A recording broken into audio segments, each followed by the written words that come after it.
اہلِ حدیث ہیں ہم، یہ عزم ہے ہمارا، گائیں گے ہم ہمیشہ توحید کے ترانے۔ والأرض مددناها وألقينا فيها رواسي وأنبتنا فيها من كل زوج بهيج تبصرة وذكرى لكل عبد منيب ونزلنا من السماء ماء مباركا فأنبتنا به جنات وحب الحصيد والنخل باسقات لها طلع نضيد رزقا للعباد وأحيينا به بلدة ميتا كذلك الخروج كذبت قبلهم قوم نوح وأصحاب الرس وثمود وعاد وفرعون وإخوان لوط وأصحاب الأيكة وقوم تبع كل كذب الرسل فحق وعيد أفعينا بالخلق الأول بل هم في لبس من خلق جديد قال الله تبارك وتعالى في موضع آخر بسم الله الرحمن الرحيم قل إن كان آباؤكم وأبناؤكم وإخوانكم وأزواجكم وعشيرتكم وأموال اقترفتموها وتجارة تخشون كسادها ومساكن ترضونها أحب إليكم من الله ورسوله وجهاد في سبيله فتربصوا حتى يأتي الله بأمره والله لا يهدي القوم الفاسقين اللهم رب اشرح لي صدري ويسر لي امري واحلل عقدة من لساني يفقهوا قولي اللهم رب زدني علما اللهم رب زدني علما۔ برادران اسلام، حاضرین جمعہ، محترم دوستوں اور عزیز بچوں، تمام کی تمام تعریفات اس وحدہ لا شریک کے لیے ہے جس نے ان تمام جہان کو پیدا کیا اور ہماری رہنمائی کے لیے ہر زمانے، ہر دور، ہر قریہ اور بستی میں اپنے محبوب بندوں میں سے کسی نہ کسی بندہ کو نبی اور رسول بنا کر بھیجتا رہا۔ تو بعد درود و سلام نازل ہو ان تمام انبیاء اور رسول پر، اور خصوصیت کے ساتھ آقا نامدار احمد مصطفیٰ محمد مصطفیٰ صلی اللہ علیہ وسلم پر، کہ اس پاک اور بزرگ ہستی کے ذریعے اللہ رب العزت نے ہماری رہنمائی فرمائی۔ خطبہ مسنونہ کے بعد میں نے آپ کے سامنے قرآن عظیم کی ایک آیت تلاوت کی، انشاءاللہ اسی کے پس منظر میں آپ سے گفتگو کروں گا، اور اس خطبے کا عنوان بھی محبت رسول ہی ہوگا۔ اللہ تبارک و تعالیٰ نے قرآن مجید میں فرمایا قل ان کان آباؤکم وابناؤکم وإخوانكم وأزواجكم وعشيرتكم وأموال اقترفتموها وتجارة تخشون كسادها ومساكن ترضونها أحب إليكم من الله ورسوله وجهاد في سبيله فتربصوا حتى يأتي الله بأمره والله لا يهدي القوم الفاسقين۔ اللہ تبارک و تعالیٰ نے مسلمانوں کو، مومنین کو خبردار کیا ہے کہ اللہ اور اس کے رسول کی محبت سے بڑھ کر اگر اور کسی چیز کی محبت تمہارے دل کے اندر ہے تو تم مومن نہیں ہو، اور مومن ہی نہیں بلکہ اللہ تبارک و تعالیٰ نے آگاہ کیا ہے کہ اس پر تم پر عذاب بھی نازل ہو سکتا ہے۔ اسی کو اس آیت میں اللہ تبارک و تعالیٰ نے بیان کیا قل ان کان آباؤکم وابناؤکم واخوانکم وازواجکم وعشیرتکم، اے محمد صلی اللہ علیہ وسلم آپ مومنوں سے کہہ دیجئے، مسلمانوں سے کہہ دیجئے کہ اگر تمہارے باپ، تمہارے بیٹے، تمہارے بھائی، تمہاری بیویاں اور تمہارے کنبے قبیلے واموال اقترفتموها، اور تمہارے کمائے ہوئے مال، وتجارت تخشون کسادها، اور وہ تجارت جس کے گھاٹے کی تم کو جو ہے نا ایک فکر لگی رہتی ہے، کہ اس تجارت میں گھاٹا نہ ہو جائے، وَمَسَاكِنَ تَرْضَوْنَهَا، اور تمہارے محلات، تمہارے بنگلے، تمہارے گھر، ان تمام چیزوں کی محبت اگر وَمِنَ اللَّهِ وَرَسُولِهِ وَجِهَادٍ فِي سَبِيلِهِ، اگر اللہ اور اس کے رسول سے زیادہ ہے، اللہ کی راہ میں جہاد کرنے سے بڑھ کر ہے، تو اللہ نے آگاہ کیا فَتَرَبَّصُوا حَتَّى يَأْتِيَ اللَّهُ بِأَمْرِهِ، تو خبردار ہو جاؤ، انتظار کرو کہ اللہ تبارک و تعالی اپنا عذاب لے آیا۔ ان اللہ لا یہدی قوم الفاسقین، اور اللہ تعالیٰ فاسق قوم کو ہدایت نہیں دیتا۔ تو اس آیت کے اندر جو ان چیزوں کا ذکر کیا گیا، بیٹے، باپ، بیٹے، بھائی، بیوی اور قبیلے کے لوگ، اور کمائے ہوئے مال، تجارت، اور جس گھروں میں ہم رہتے ہیں ان گھروں کا حوالہ دیا اللہ نے کہ اگر ان تمام چیزوں کی محبت اللہ اور اس کے رسول سے زیادہ ہے تم کو، تو تم مومن نہیں ہو سکتے، بلکہ اللہ کے عذاب کا انتظار کرو۔ پتہ یہ چلا کہ اللہ اور اس کے رسول سے ہماری محبت ایسی ہونی چاہیے کہ اگر ہمیں اللہ اور اس کے رسول کی محبت کی خاطر اپنے باپ کو چھوڑنا پڑے، اپنے بیٹا کو قربان کرنا پڑے، اپنے بھائی کو چھوڑنا پڑے، اپنے بیوی کو چھوڑنا پڑے، یہاں تک کہ اپنے کنبے اور قبیلے کو خیر بات کہنا پڑے، اپنے مال، کمائے ہوئے مال کو چھوڑنا پڑے، یا جو تجارت ہم کر رہے ہیں اس تجارت کو چھوڑنا پڑے، جو جس گھر میں ہم رہائش پذیر ہیں اس گھر کو خیر بات کہنا پڑے، تو ہمیں ذرا برابر بھی ہچکچاہٹ نہیں ہونی چاہیے۔ اللہ اور اس کے رسول کی محبت میں ان کو چھوڑ دینا چاہیے۔ اللہ اور اس کے رسول کی محبت میں، اللہ کی راہ میں اگر یہ تمام چیزیں رکاوٹ بنتی ہیں تو ان کو چھوڑ دینا چاہیے۔ لیکن اگر رکاوٹ کے باوجود ہم نے اللہ اور اس کے رسول کو چھوڑا اور ان چیزوں کی محبت کو اپنے دل میں بیٹھا لیا، ان کو نہیں چھوڑا، تو اللہ تعالیٰ نے کہا فَتَرَبَّصُوا، انتظار کرو، حَتَّى يَأْتِيَ بِأَمْرِهِ، یہاں تک کہ اللہ کا عذاب نازل ہو جائے، اللہ کا عذاب آ جائے۔ آئیے کچھ واقعات کے پس منظر میں میں آپ کو بتانے کی کوشش کروں گا کہ صحابہ کرام نے کس طرح سے اللہ اور اس کے رسول کی محبت میں اور جہاد میں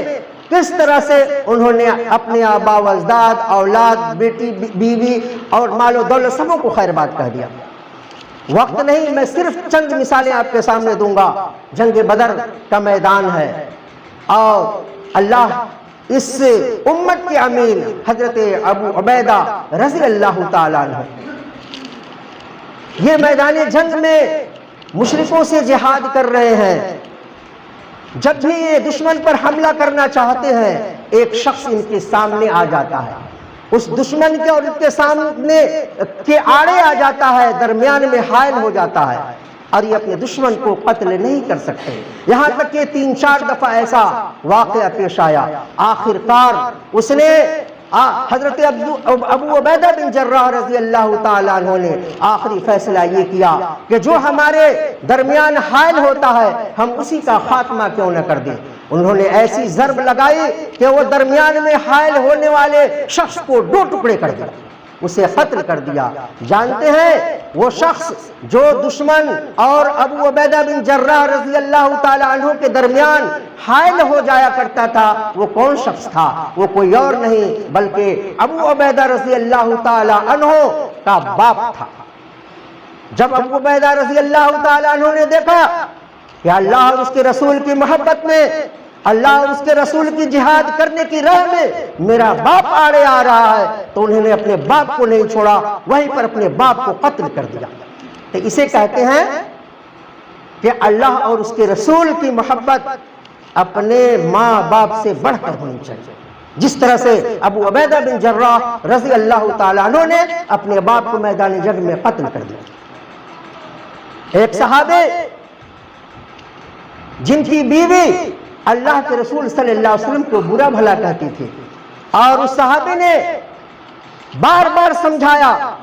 کہ اللہ کے رسول صلی اللہ علیہ وسلم کو برا بھلا مت کہو، لیکن وہ مانی نہیں۔ آخر ایک دن ایک چاقو اٹھایا اور اپنی بیوی کو قتل کر دیا۔ جب یہ کیس اللہ کے نبی صلی اللہ علیہ وسلم کے دربار میں پہنچا،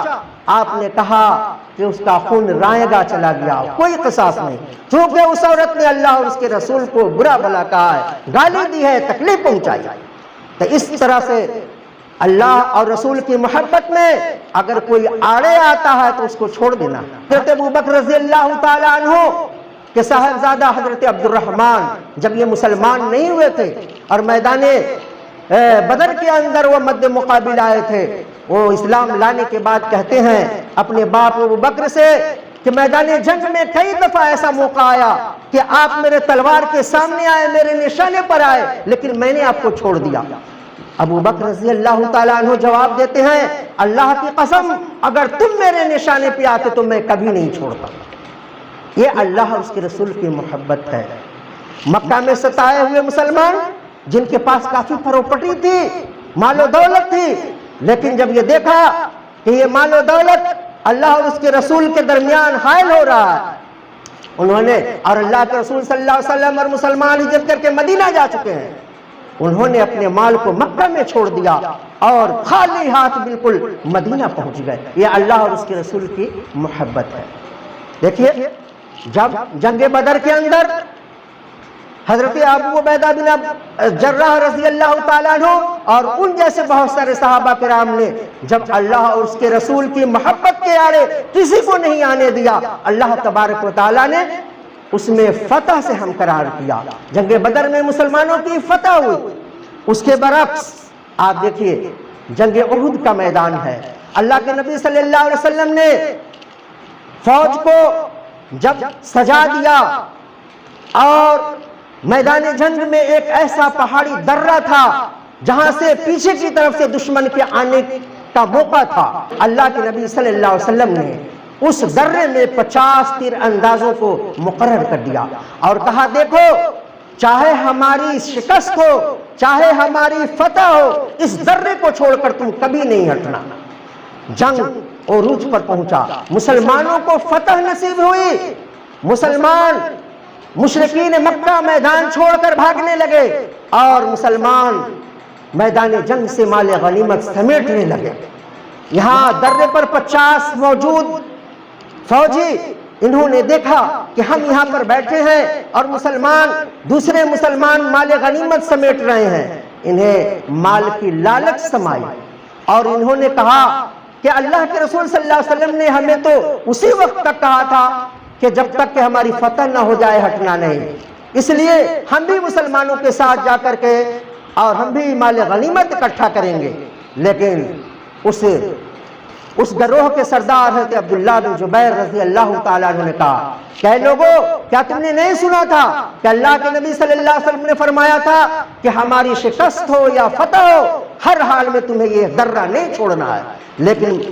سوائے 9 آدمی کے سبوں نے ان کی بات کو انکار کر دیا اور وہ درہ چھوڑ کر مال غنیمت سمیٹنے میں لگ گئے، مال کی محبت ان کے دلوں میں سما گئی۔ نتیجہ یہ ہوا کہ حضرت خالد بن ولید رضی اللہ تعالیٰ عنہ جو اس وقت مشرکین مکہ میں کمانڈر تھے، 3 بار اس درے پر حملہ کر چکے تھے لیکن ناکامی ہوئی تھی۔ آخری بار میں جب دیکھا مسلمان مال غنیمت سمیٹنے میں ماہر ہیں اور وہاں پر صرف چند مسلمان باقی رہ گئے ہیں، اچانک حملہ کیا اور ان لوگوں کو شہید کر دیا اور اس پیچھے کی طرف سے اس لشکر پر حملہ کیا۔ یہاں اس کا نتیجہ یہ ہوا کہ جیتی ہوئی جنگ مسلمان ہار گئے۔ اس میں مسلمان مجاہدین کی 70 کی تعداد شہید ہوئی، 70 مسلمان اس میں شہید کر دیے گئے۔ میرے بھائی تو آپ نے دیکھا جب مال کی محبت سمائی تو اللہ تبارک و تعالیٰ نے عذاب دے دیا۔ کس کی؟ نبی کی جماعت کو عذاب دے دیا جب مال کی محبت اسے سمائی تھی۔ تو اسی طرح اللہ تبارک و تعالیٰ نے کیا کہا؟ وَأَمْوَالٌ اقْتَرَفْتُمُوهَا، اور تمہارے کمائے ہوئے مال، وَتِجَارَةٌ تَخْشَوْنَ كَسَادَهَا، یعنی مال کی محبت جب تمہارے اندر سما جائے اور اللہ اور اس کے رسول کو پیچھے چھوڑ دو تو پھر سمجھ لو کہ اللہ تبارک و تعالیٰ کا عذاب آنے ہی والا ہے۔ آج کے پس منظر میں بھی ہم یہی دیکھ رہے ہیں کہ آج ہم مسلمانوں پر صرف اس ہندوستان کے اندر ہی نہیں، پوری دنیا کے اندر آپ نظریں اٹھا کر دیکھ لیجئے کہ ہر جگہ مسلمان ذلیل اور خوار ہے، ہر جگہ مسلمان کاٹے اور مارے جا رہے ہیں، ستائے جا رہے ہیں، جھیلوں کے اندر ہیں، ہر جگہ ذلیل ہیں۔ آخر کیوں؟ اس لیے کہ مسلمانوں کے دل میں مال کی، اولاد کی، بیوی کی، بچوں کی، محل کی، اس کی محبت سما گئی ہے اور اللہ اور اس کے رسول کو پیچھے چھوڑ دیا ہے۔ آج ہماری مسجدیں ویران ہیں، ہم مال کما رہے ہوتے ہیں، ذرا بھی کسی بھی مال کا سیزن آیا ہم نے نماز ترک کر دی اور مال میں لگ گئے، کارخانے میں پوری طرح سے بھڑ گئے۔ نتیجہ یہ ہوا کہ اللہ تبارک و تعالیٰ نے ہم پر عذاب نازل کر دیا۔ ہم یہ عذاب ہی تو جھیل رہے ہیں۔ ہم کیا سمجھتے ہیں کہ یہ عذاب نہیں ہے؟ یہ عذاب ہی ہے جسے ہم جھیل رہے ہیں۔ میرے بھائی، ضرورت اس بات کی ہے کہ ہر حال میں جب بھی اللہ اور اس کے رسول کی محبت کی ضرورت پڑے تو ہمیں اپنے تمام چیزوں کو بالائے طاق رکھ کر اللہ اور اس کے رسول کے حکم پر آمنا و صدقنا کہنا ہے۔ حضرت عمر بن خطاب رضی اللہ تعالیٰ عنہ نے اللہ کے نبی سے کہا تھا، اے اللہ کے رسول، میری جان کے علاوہ میں ہر چیزوں سے آپ سے زیادہ محبت کرتا ہوں۔ اللہ کے رسول صلی اللہ علیہ وسلم نے کہا، عمر تم ابھی مومن نہیں ہوئے۔ حضرت عمر رضی اللہ تعالیٰ عنہ نے کہا، اے اللہ کے رسول، میں اپنی جان سے بھی زیادہ آپ سے محبت کرتا ہوں۔ آپ صلی اللہ علیہ وسلم نے فرمایا، اے عمر اب تم مومن ہو۔ تو مومن کی جان اس کی اپنی جان نہیں ہے، اللہ کی جان ہے۔ اس لیے اس جان کو اللہ کے ہر حکم پر قربان کرنا ہے۔ اللہ تبارک و تعالیٰ اس جان کو جہاں جانے کا حکم دے وہاں اس کو جانا ہے، چاہے اس کے پیچھے اس کا کتنا بھی نقصان کیوں نہ ہو جائے۔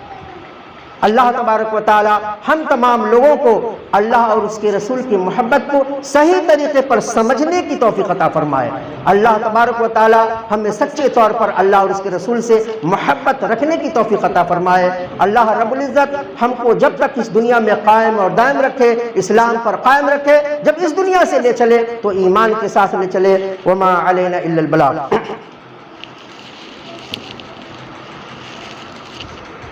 الحمد لله نحمده ونستعينه ونستغفره ونؤمن به ونتوكل عليه ونعوذ بالله من شرور أنفسنا ومن سيئات أعمالنا، من يهده الله فلا مضل له ومن يضلله فلا هادي له، وأشهد أن لا إله إلا الله وحده لا شريك له، وأشهد أن محمدا عبده ورسوله أرسله بالحق بشيرا ونذيرا، أما بعد فإن خير الحديث كتاب الله وخير الهدي هدي محمد صلى الله عليه وسلم، وشر الأمور محدثاتها وكل محدثة بدعة وكل بدعة ضلالة وكل ضلالة في النار۔ قال الله تبارك وتعالى في القرآن المجيد والفرقان الحميد، إن الله وملائكته يصلون على النبي يا أيها الذين آمنوا صلوا عليه وسلموا تسليما، اللهم صل على محمد وعلى آل محمد كما صليت على إبراهيم وعلى آل إبراهيم إنك حميد مجيد، اللهم بارك على محمد وعلى آل محمد كما باركت على إبراهيم وعلى آل إبراهيم إنك حميد مجيد۔ إن الله يأمر بالعدل والإحسان وإيتاء ذي القربى وينهى عن الفحشاء والمنكر والبغي يعظكم لعلكم تذكرون، اذكروا الله يذكركم وادعوه يستجب لكم، ولذكر الله تعالى أعلى وأولى وأجل وأتم وأكبر، والله يعلم ما تصنعون۔